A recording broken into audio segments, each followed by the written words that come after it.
Strawberry Frappuccinos and a Black Leather Jacket. Chapter 31. A Strawberry Frappuccino and his Black Leather Jacket. This is the final chapter, but don't freak out! There's a sequel to the series, and the first part is available right now. You can find a link to it in the description box or through the end card at the end of this video. There's 7 parts in the sequel to Strawberry Frappuccinos. And there's actually a sequel after that, making it a trilogy. So once this chapter's over, you can head on over to the first part of When Honey Turns Bitter. The first part of the sequel to Strawberry Frappuccinos and a Black Leather Jacket. Now then, a final thank you goes out to Marlene Bruce for her artwork used in this series. Chloe heard the door click open and tensed up. There wasn't much to tense at this point, as she'd been stiff for hours now, but her quick intake of air as she pretended to look natural told enough of a story. She chickened out of going to the coffee shop and instead texted Adrien to have dinner at her hotel suite as usual. Alya was there, as promised, and surprisingly, they were getting along. As it turns out, Alya was just as much a Ladybug fan as she was, and they were batting theories back and forth. It was almost enough to make Chloe forget that Marinette was her long-standing idol and cause for a blip in her relationship. Almost. So tell me, Alya said, changing the conversation as Adrien walked in. How did you manage to get that sweater for the Instagram post? She heard him set something on the table and take off his jacket. What, the pink cat and strawberry one? Yeah. Long version or short? I've got time. Well, Chloe began, crossing her legs underneath her. My endgame is to be a shoe designer, but I would love to have my own makeup line, or at least a collaboration with one. Uh-huh. So I decided to dip my toe into business through fabrics. Fabrics? Yeah. Thanks to Daddy, I was able to start up a fabric line, Queen's Touch. You know, soft enough for a queen, tough enough for a king. Little sexist, but continue. Anyway, I had my brand manager reach out to see if Ladybug wanted a sponsorship. If you look at the post, you'll see the sweater was made with Queen's Touch fabric, and Ladybug's tagged her photos since then with the Instagram handle. Huh. So that's how you're supporting yourself? No, Chloe sighed. No matter how successful the fabrics are, it isn't my success to bask in. Without my father's money, it wouldn't be happening. And besides some conversations with manufacturers and a good marketing team, there's not much to it. And the rich get richer, Alya said. Again, I want to be a designer. Then it doesn't matter if I come from money or not, if my designs are good. Your boy's lurking, by the way. Chloe looked up to see Adrien towering above her as he rested his arms on the backside of her chair. Hey, he said, bending over to kiss her forehead. Hey. Her throat closed around the word. Oh, yeah. Reality. What's for dinner? He asked, walking around to sit in the chair beside her. His fingers trailed her arm until they balanced her ring and pinky fingers atop his. She swallowed. Was now a good time to bring it up? The whole, do you have feelings for another girl bit? Actually, Chloe has a question for you first, Alya chimed in. Oh yeah? What's up? He gave her hand a squeeze. So, well... Ridiculous. Utterly ridiculous. Just say it, Chloe. Is there something going on between you and Marinette? She said it with confidence. an unwavering tone that meant business, but felt small inside. His answer wouldn't be yes, right? It couldn't be. Well, it could be. That's why she felt like this. Adrien sat up and straightened his posture, taking a moment to answer as her heart fell. No? I mean, we're friends.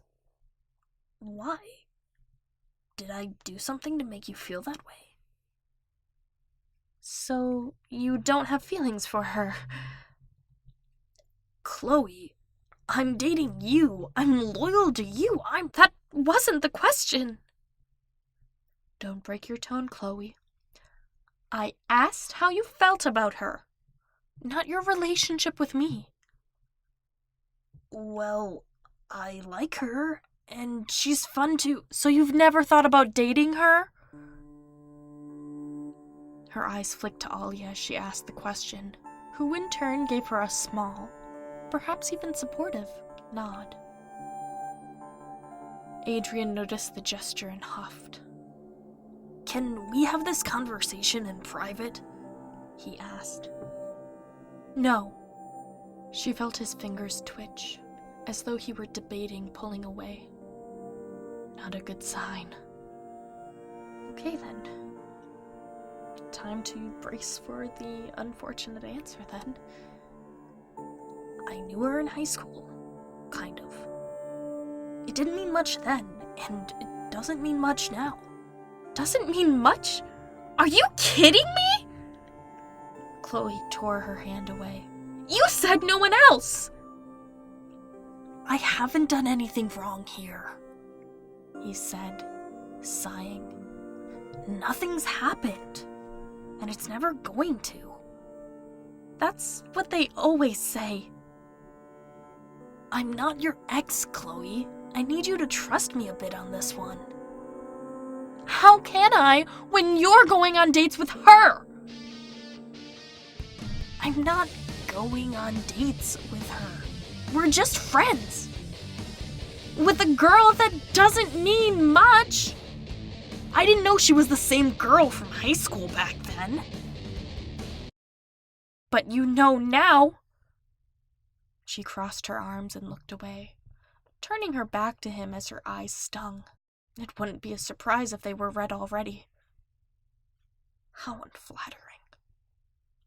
Adrien sighed and ran a hand through his hair, letting it stick up unkempt as he pursed his lips and shook his head. All of my female friends are estranged because of you, Chloe. Let me have this one.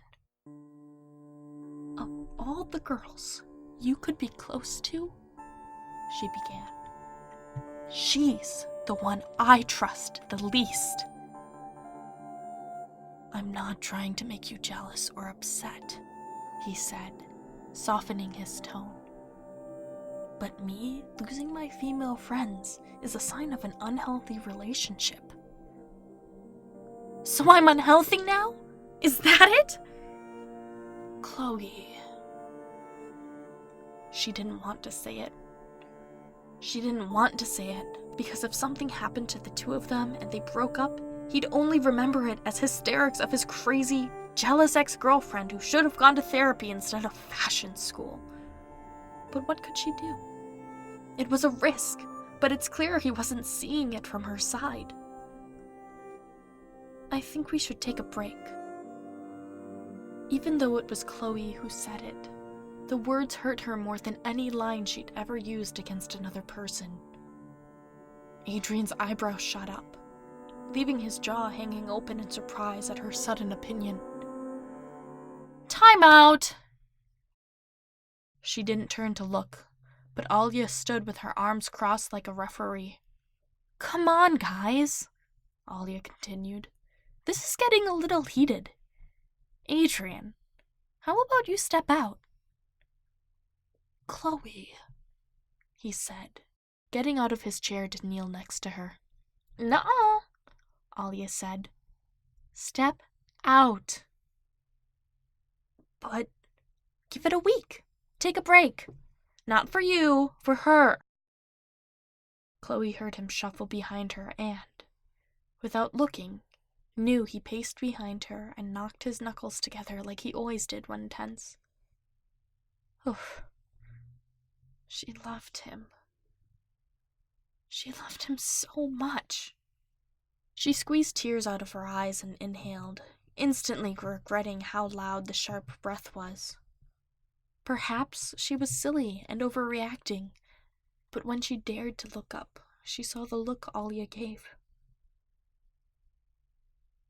Yeah. Don't retract. If it was fine, then we'd know in a week's time.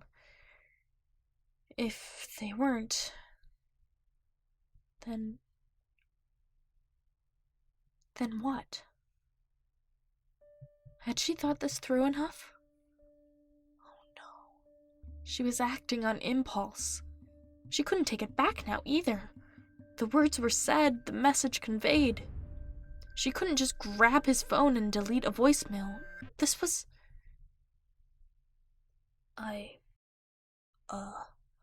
got you a drink. You should have it before it melts, he said. She heard him turn the doorknob as his keys jingled, celebrating their escape from his pocket. Adrien, wait, she said, succumbing to her guilt. Too late. The door clicked behind him before she could choke out the words.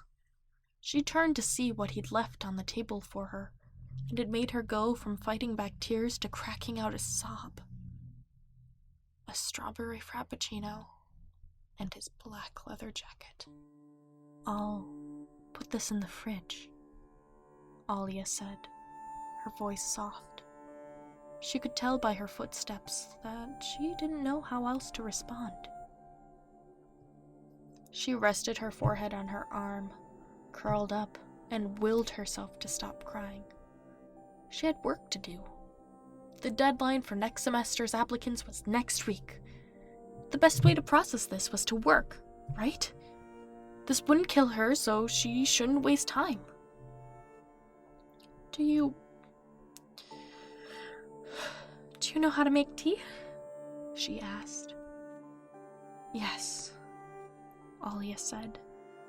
There's a kettle on the stove. Do me a favor? Of course.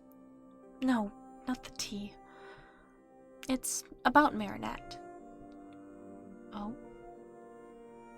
Keep her... How did she want to finish that request? Away from him? Nearby? They spent time with each other over the week and decided to start dating. It would break her. On the other hand, it was better to rip the band-aid off, right? It wasn't that he couldn't have female friends. It's that she couldn't trust her. But doesn't that in turn mean she can't trust him? If the problem was just her, then whatever. But if there's any kind of doubt in his mind about their relationship, or lingering feelings for her, then Chloe wasn't crazy for worrying. That, and Chloe was insecure when it came to Ladybug. She spent so long viewing her as an idol, but it turns out she's her man's internet crush and high school crush? That's a fast one to pull over on anyone, especially a 20-something college woman fighting to come into the world. Or was she insecure in general? Keep her, Alya said. It wasn't right to separate them. It'd only prolong any kind of underlying problem. Keep her morals in check, she finished. The girls sighed together, nodding. Best of luck. You too. Chloe retreated to the couch, hearing the door click behind Alya. So much for tea. She was alone again. Had she just made a mistake? She could spend all her time pondering over it, or she could recycle that energy and get something done. Her submission wasn't going to commission itself. But actually, she wanted to rest. She wanted to curl up and be sad, and that was okay. She wasn't going to let herself overthink, but she'd let herself mourn. She wouldn't lose herself in a fit, but she'd have a few crying spells. With eyes wet, Chloe sighed and stared out the patio, one question pounding through her mind. Was this the start of a new chapter, or the end of their story? She went to the fridge before curling up in bed with a Netflix movie. She'd get through this. She had to.